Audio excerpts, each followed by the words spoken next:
মাছের ঝাল বানাবো। প্রথমে আমি মাছগুলোকে ফ্রাই করে নেব। এবার মাছগুলো দিয়ে দিলাম এক এক করে। এবার আমি সব মাছগুলো দিয়ে দিয়েছি, মাছগুলো ভাজা হতে থাকবে। মাছগুলো এবার আমি উল্টে দেবো।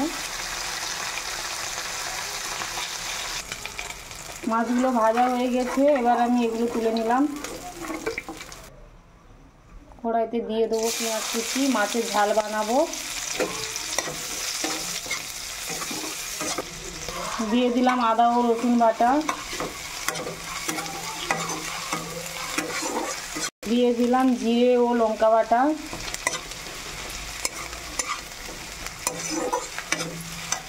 দিয়ে দিলাম টমেটো কুচি, দিয়ে দিলাম সামান্য জল, মশলার জল। এটা একটু কষতে থাকবো আমি।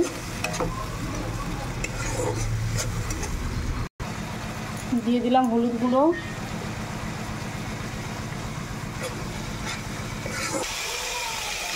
দিয়ে দিলাম আলু। এবার মশলার সঙ্গে এটা নেড়ে নেবো। দিয়ে দিলাম পরিমাণ মতো লবণ।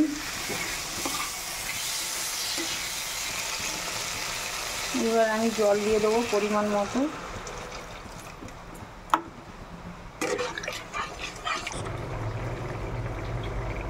দিয়ে দেবো ভাজা মাছগুলো। একটুক্ষণ হবে, উপর থেকে ছড়িয়ে দেবো কয়েকটা কাঁচা লঙ্কা। দিয়ে দিলাম গরম মশলা।